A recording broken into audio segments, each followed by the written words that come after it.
여러분들은 주님의 날을 기다리십니까? 주님께서 영광 가운데 다시 오실 그날을 기다리며 사모하십니까? 그날에 대해서 요한계시록 21장 3절 4절은 이렇게 말씀하고 있죠. 보라, 하나님의 장막이 사람들과 함께 있음에 하나님이 저희와 함께 거하시리니 저희는 하나님의 백성이 되고 하나님은 친히 저희와 함께 계셔서 모든 눈물을 그 눈에서 씻기심에 다시 사망이 없고 애통하는 것이나 곡하는 것이나 아픈 것이 다시 있지 아니하리니 처음 것들이 다 지나갔음이러라. 우리는 이 복되고 영광스러운 주님의 날을 기다리고 사모하며 살아갑니다. 이스라엘 백성들도 주님의 날을 기다리고 또 고대했습니다. 그들은 그날을 여호와의 날이다 라고 불렀고 그날이 오기를 기다리며 사모했습니다. 그날이 오면, 즉 여호와의 날이 오면은 하나님께서는 그동안 이스라엘을 괴롭히던 모든 이방 나라들을 다 심판하시고 그리고 하나님의 백성 이스라엘에게 영원한 승리와 영광을 안겨주실 것이다 하고 믿고 그 여호와의 날이 오기를 고대하고 기다렸습니다. 그런데 오늘 우리가 읽은 본문 말씀에 보니까 하나님께서는 아모스 선지자를 통해서 아주 충격적인 말씀을 하십니다. 18절에 보니까 화 있을진저 여호와의 날을 사모하는 자여 너희가 어찌하여 여호와의 날을 사모하느냐 그날은 어두움이요 빛이 아니라 라고 말씀하고 있습니다. 여호와의 날을 사모하고 기다리는 자에게 재앙이 임할 것이다 라고 말씀하고 있습니다. 그날은 빛이 아니고 어두움이고 구원의 날이 아니라 심판의 날이다 라고 말씀하고 있습니다. 그런데 어떻게 너희들은 그 날을 사모하고 기다리느냐? 한심한 듯이 그렇게 하나님께서 말씀하고 계십니다. 도대체 어떻게 된 일일까요? 계속해서 19절, 20절에는 그날에 여호와의 날을 사모하던 이 이스라엘 백성들이 얼마나 황당하고 또 황당한 일을 당하고 또 낭패를 당하게 될지를 비유적으로 이렇게 말씀하고 있습니다. 19절 보니까 그날은 마치 사람이 사자를 피하다가 곰을 만나거나 혹 집에 들어가서 손을 벽에 대었다가 뱀에게 물림 같도다. 여호와의 날이 어찌 어두워서 빛이 없음이 아니며 캄캄하여 빛남이 없음이 아니냐라고 말씀합니다. 어떤 사람이 길을 가다가 사자를 만났습니다. 그래가지고 죽을 힘을 당해 도망쳐서 겨우 피했는데 그런데 앞에 보니까 커다란 곰이 나타나서 갈기갈리 찢어 죽이게 되거나 혹은 집으로 도망가서 이제 방에 들어가서 문을 잠그고 이제 살았다 하고 안심을 했는데 벽에 있는 독사가 물어서 죽게 되는 것처럼 그렇게 하나님의 심판은 피할 수 없이 임하게 된다라고 말씀하고 있습니다. 그날 여호와의 날이 되면은 그 누구도 피할 수 없게 하나님의 심판과 재앙이 임하게 된다는 것입니다. 그래서 그날은 모든 빛이 사라진 어두움의 날이 될 것이다 라고 말씀하고 있습니다. 이스라엘 백성들이 사모하고 기다리던 이 여호와의 날이 왜 구원의 날이 아니라 심판의 날이고 피할 수 없는 멸망의 날이 될 것이라고 하나님께서는 말씀하고 계실까요? 그 이유는 우리가 지난주에 살펴봤던 3장 2절 말씀에 있습니다. 하나님께서 말씀하시기를 내가 땅의 모든 족속 중에 너희만 알았나니 그러므로 내가 너희 모든 죄악을 너희에게 보응하리라 라고 말씀하셨죠.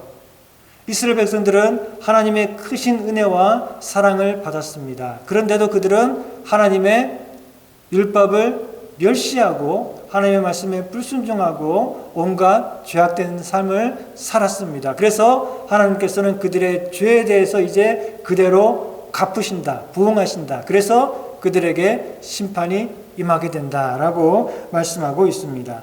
자, 그들이 행했던 죄악들이 어떤 죄악들인지 3장 14절 15절은 이렇게 말씀하고 있습니다. 하나님께서 말씀하시기를 내가 이스라엘의 모든 죄를 보응하는 날에 베델의 단들을 벌하며 그 단의 뿔들을 꺾어 땅에 떨어뜨리고 겨울궁과 여름궁을 치리니 상하궁들이 파멸되며 큰 궁들이 결단나리라. 이는 여호와의 말씀이니라 라고 말씀합니다. 여기 보면 이스라엘의 죄가 무엇인지 두 가지 종류로 말씀하고 있습니다. 첫째는 뭔가 하면 내가 하나님께서 베델의 단들을 다 멸하실 것이다 라고 말씀하고 있습니다. 베델은 어떤 곳입니까? 베델은 야곱이 하나님께 단을 쌓았던 곳이고, 이 베델은 이스라엘 백성들에게 아주 특별하고 거룩한 그런 곳이었습니다. 그런데 이스라엘 나라가 남북으로 분열되게 될 때, 그때 남쪽에는 유다 왕국이라 그랬고 북쪽에는 이스라엘 왕국이라 그랬죠. 자, 그런데 예루살렘은 남쪽에 있습니다. 남쪽 유다 왕국에 예루살렘이 있고, 그래서 북쪽에 있는 사람들이 그들은 이제 북쪽 이스라엘 왕국이 돼서 분리가 되었지만 성전이 있는 예루살렘은 남쪽에 있기 때문에 그들은 하나님께 제사하기 위해서 자꾸 남쪽에 있는 예루살렘을 들락거립니다. 그러니까 북쪽에 있는 왕 여로보암 왕이 그게 싫어가지고 자기 백성이 자꾸만 남쪽 왕국에 왔다 갔다 하게 되니까 그게 싫어가지고 베델하고 단에다가 제단을 쌓고, 그리고는 금송아지를 만들고, 그리고는 이제 여기서 예배를 드려라, 예루살렘에 갈 필요 없이 여기서 이제 제사를 지내라 라고 했습니다. 이것은 율법을 거역하는 그러한 죄일 뿐만 아니라 광야에서 하나님을 진노하게 만들었던 그 금송아지 우상을 만들어 섬기는 그런 아주 극악한 죄였던 것이죠. 자, 그런데 그들은 하나님을 열심히 섬겼습니다. 예배를 열심히 드렸습니다. 제사를 열심히 드렸습니다. 4장에 보니까 그들은 매일 아침마다 희생제사를 드렸고 3일마다 11조를 드리고, 사실 안 그래도 되거든요. 제사를 번제를 아침마다 드리는 거 아닙니다. 11조를 3일마다 드리는 거 아닌데, 이 사람들은 아침마다 매일매일 번제를 제사를 하나님께 올려드리고 3일에 한 번씩 11조를 드리고 온갖 감사제사와 화목제사를 하나님께 올려드렸습니다. 율법에서 명하는 것보다 더 자주, 더 많이, 더 열심히 하나님께 예배하고 제사를 드렸던 것입니다. 그리고 절기가 되면 수많은 사람들이 모여서 집회를 합니다. 그리고 많은 성가대원들을 조직하고, 그리고는 아름다운 소리를 내는 비파와 수금과 같은 그런 악기들을 동원해서 하나님을 찬양합니다. 자, 그런데 하나님께서 그런 제사와 찬양과 예배를 기뻐하셨을까요? 오늘 본문 5장 21절부터 보니까 내가 너희 절기를 미워하여 멸시하며 너희 성회들을 기뻐하지 아니하니 너희가 내게 번제나 소제를 드릴지라도 내가 받지 아니할 것이요 너희 살찐 희생의 화목제도 내가 돌아보지 아니하리라. 너의 노랫소리를 내 앞에서 그칠지어다. 너의 비파소리도 내가 듣지 아니하리라 라고 말씀하고 있습니다. 하나님께서는 이스라엘 백성들이 모여서 드리는 그 많은 제사들, 그들이 드리는 그 아름다운 찬양 소리들을 다 싫어하고 그것을 그만둬라 라고 말씀하십니다. 그냥 싫어하는 정도가 아니라 그것을 미워하고 멸시하신다 라고까지 말씀하고 있습니다. 그들은 율법이 명한 것보다 더 많이, 더 열심히 하나님을 예배하고 제사하고 찬양하는데 왜 하나님께서 그것을 싫어하시고 거부하셨을까요? 그 이유는 그들의 제사와 찬양이 오염되었기 때문입니다. 여러분, 우리가 마트에 가가지고 무슨 고기나 또 채소를 살 때 가끔 그것들이 이 병균에 오염돼가지고 리콜되는 경우가 있죠. 그러면 우리가 그것을 사면 안 되고 먹으면 안 되고 있던 것도 빨리 갖다가 환불받아야 되죠. 아무리 고기가 마블링이 좋고 먹기에 맛있어 보여도 병균에 오염이 된 것을 먹을 사람은 아무도 없을 것입니다. 만약에 이런 병균이 전염병이 돌아가지고 가축들에게 감염이 되면 그러면 소나 돼지나 닭이든지 다 어떻게 합니까? 살처분합니다. 싸그리 다 죽이죠. 병균에 오염된 것은 먹을 수가 없고 위험하기 때문이죠. 하나님께서도 하나님을 향해 드리는 예배와 제사가 오염됐기 때문에 어떻게 오염됩니까? 우상 숭배와 미신으로 오염되었기 때문에 하나님께서는 그것을 싫어하시고 거부하셨다는 것입니다. 그들이 열심히 하나님께 제사를 올려드렸지만, 살찐 짐승을 잡아서 하나님께 제사를 올려드렸지만, 그러나 그들은 동시에 바알과 아세라 신도 섬겼습니다. 그들은 우상들을 섬기며 하나님이 미워하시는 일들을 했습니다. 자식을 불에 태워가지고 몰록 신에게 바치기도 하고, 그리고 그 온 땅에 높은 산과 작은 산에 다 산당을 만들고, 푸른 나무 아래에는 다 제단을 만들어서 바알과 아세라에게 분향하는 그런 죄악을 저질렀습니다. 물론 그들이 하나님을 대놓고 거부한 것은 아닙니다. 그들이 하나님 대신에 이제 우리는 바알과 아세라를 섬기겠습니다, 그런 것은 아닙니다. 여전히 그들은 열심히 하나님을 섬기고, 그렇지만 동시에 우상을 섬겼던 것입니다. 그러나 이렇게 우상 숭배와 혼합이 되고 오염된 제사는 우상 숭배와 똑같습니다. 그러니 하나님은 그것을 미워하시고 그것을 거부하셨던 것이죠. 하나님께서 그들의 제사와 예배를, 찬양을 받지 않으신 또 다른 이유는 그들의 제사가 형식적이고 그리고 위선적이었기 때문에 그렇습니다. 그런 제사를 하나님은 싫어하고 미워하셨습니다. 하나님께서는 이사야 선지자를 통해서 말씀하시기를, 이 백성들이 입으로는 나를 공경하되 마음은 내게서 멀도다, 이렇게 탄식하셨습니다. 위선적인 바리새인들을 향해서 예수님께서는 똑같은 말씀을 하셨습니다. 오늘날 하나님께서 우리 교회를 향해서도 똑같은 말씀을 혹시나 하시지 않을까요? 하나님께서 원하시는 제사는, 하나님이 기뻐 받으시는 제사는 순종의 제사입니다. 하나님께서는 사울 왕에게 아말렉을 쳐서 진멸하라라고 말씀하셨어요. 진멸하라는 것은 거기 있는 사람과 가축들을 다 죽이라는 것입니다. 왜냐하면 하나님의 심판이 거기에 임하기 때문에 그렇습니다. 그런데 사울 왕은 가서 아말렉을 쳐서 진멸하는 대신 가서 보니까 가축들이 너무나 살찌고 또 보기 좋아 보니까 다 죽이지 않았습니다. 그 중에 아주 기름지고 살찐 가축들은 다 끌고 왔습니다.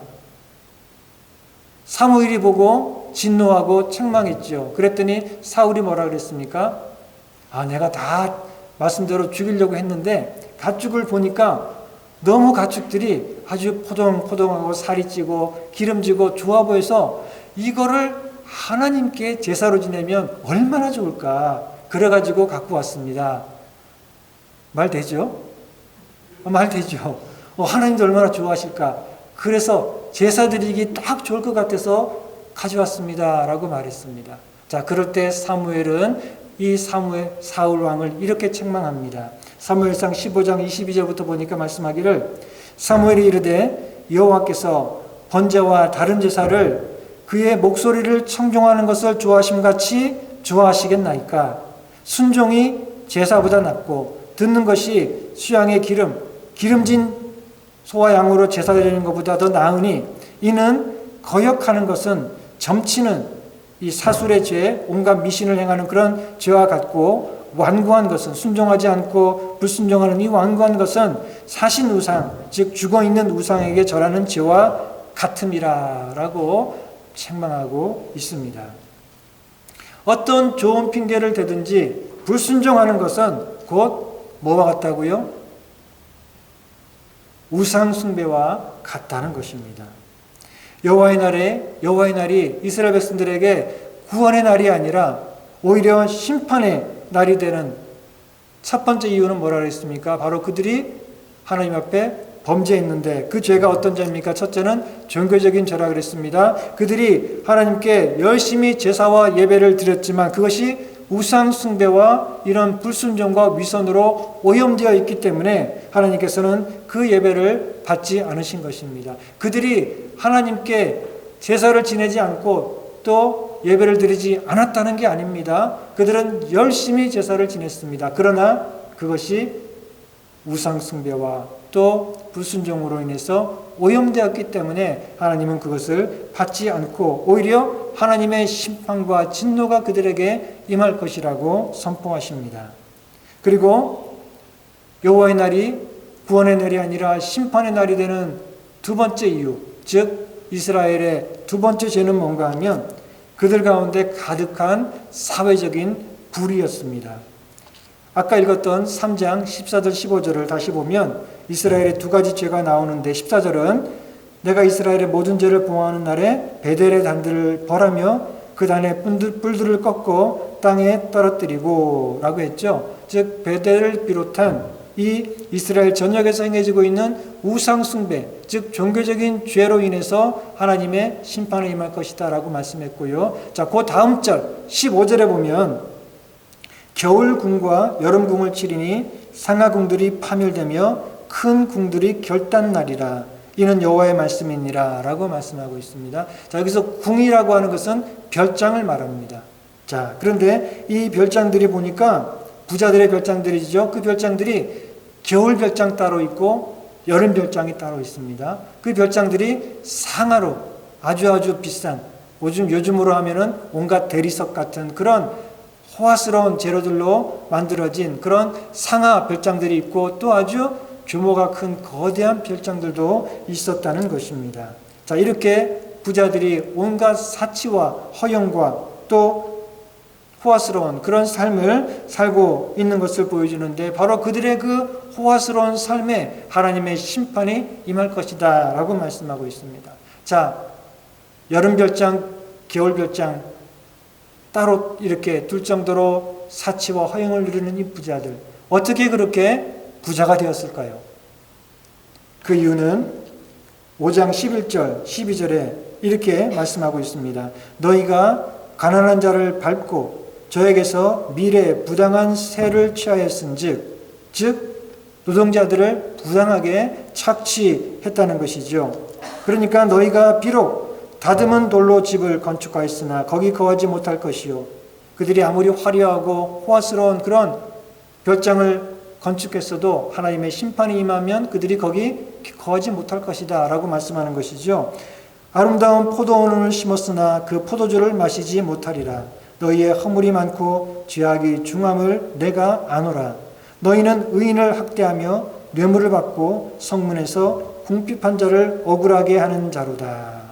그들이 힘없고 가난하고 약한 자들을 억압하고 착취하면서 부자가 되고, 그러면서 또 계속해서 그들이 가진 힘으로 억울한 자들을 만들어내는 온갖 불의를 저질렀기 때문에 하나님의 진노가 이스라엘에게 임하게 될 것이다 라고 말씀하고 있습니다.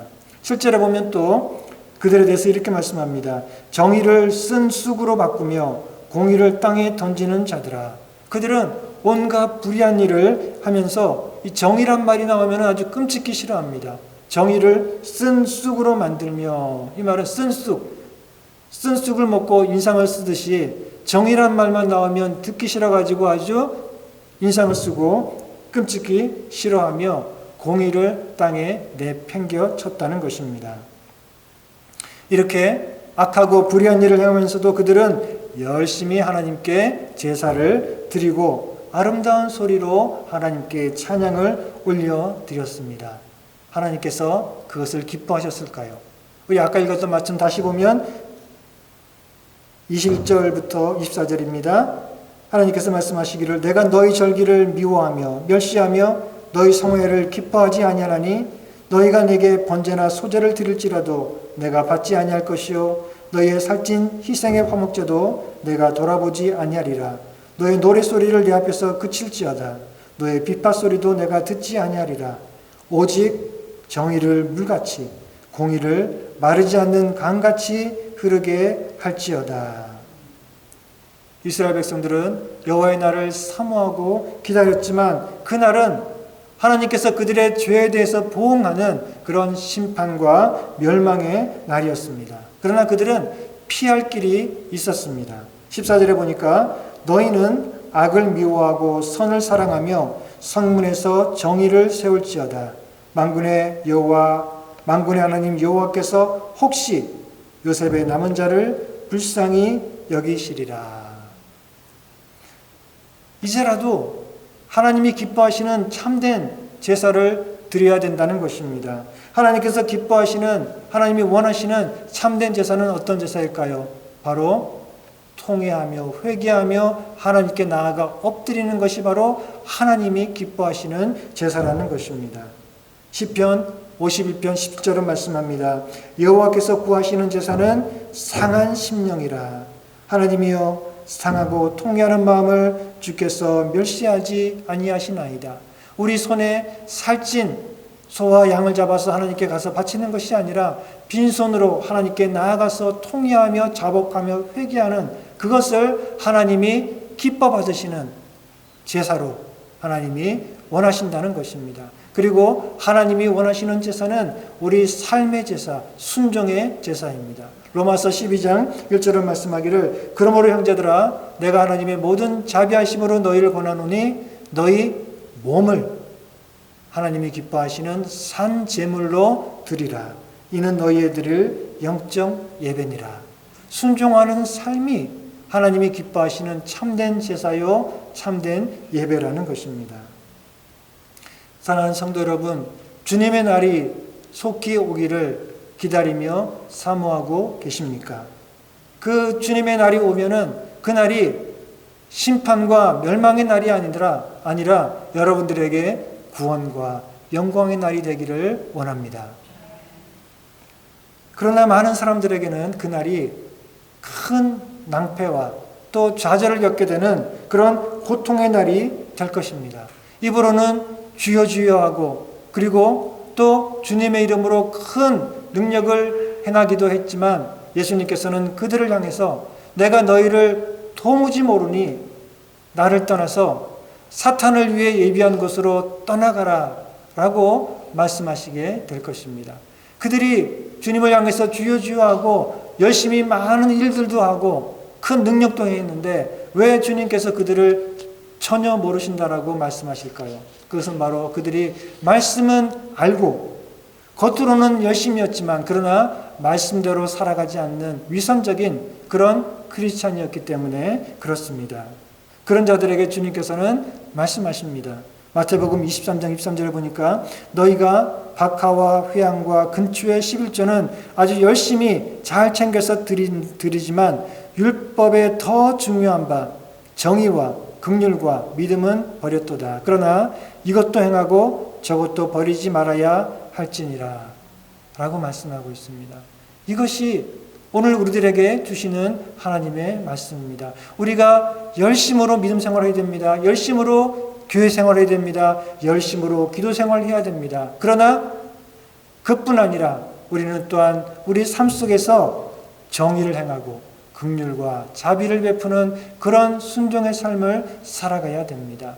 우리가 함께 모여서 열심으로 예배하고 하나님이 기뻐하시는 찬양을 올려드려야 됩니다. 우리 구원의 하나님을 향해서 기쁨과 감사로 우리가 찬양과 예배를 올려드려야 됩니다. 그 예배에 우리는 진심이고 열심이어야 됩니다. 그러나 동시에 우리는 우리의 삶으로 우리 하나님에게 참된 제사를 올려드려야 됩니다. 정의를 추구하고 긍휼과 자비를 베푸는 삶으로 우리 예수님을 닮아가는 그런 모습으로 하나님께 영광 돌리는 그런 삶을 살아가야 됩니다. 하나님의 놀라운 은혜와 사랑을 받으신 성도 여러분, 주님의 은혜는 우리를 구원하고 우리를 변화시키는 능력입니다. 그 은혜를 받지 않은 사람처럼 살아가지 마십시오. 이 놀라운 구원의 은혜, 우리를 변화시키는 이 능력의 은혜를 받지 않은 사람처럼 전혀 변화된 것이 없고 옛날과 똑같고 세상 사람들과 똑같은 그런 삶을 살아서는 안 됩니다.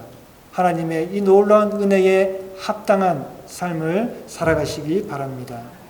우리의 믿음으로 주님을 구주로 고백할 뿐만 아니라 우리의 삶으로 그 믿음을 보여줄 수 있는 그런 삶을 살아가시기 바랍니다.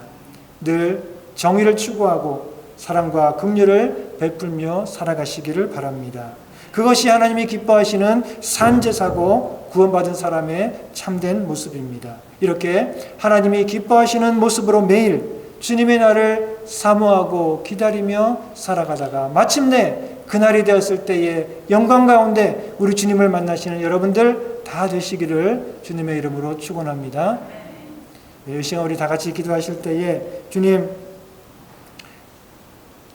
우리가 주님의 부르심에 합당하게 살아가기를 원합니다. 이 영광스러운 부르심에 합당하게 늘 우리가 입술로만 아니라 삶으로 예수님을 구주로 고백하는 그러한 믿음의 삶을 살아가고, 그리고 우리가 날마다 정의를 행하고 긍휼과 자비를 베풀며 우리의 믿음을 세상에 증거하고 보여줄 수 있는 그런 삶을 살아가게 하여 주옵소서. 위선적인 바리새인들처럼 그렇게 살아가는 것이 아니라 우리의 마음을 다하고 힘을 다하고 뜻을 다해 하나님을 사랑하고 삶 속에서 순종하며 하나님이 기뻐하시는 산 제사의 삶을 살아가는 우리들 되게 하여 주옵소서. 그래서 우리 주님 영광 가운데 다시 오실 그날, 우리가 사모하며 기다리다가 그날이 되었을 때 마침내 우리 주님 기쁘게 영광 가운데 만날 수 있도록 하나님 우리를 인도하여 주옵소서. 우리 함께 기도하시겠습니다.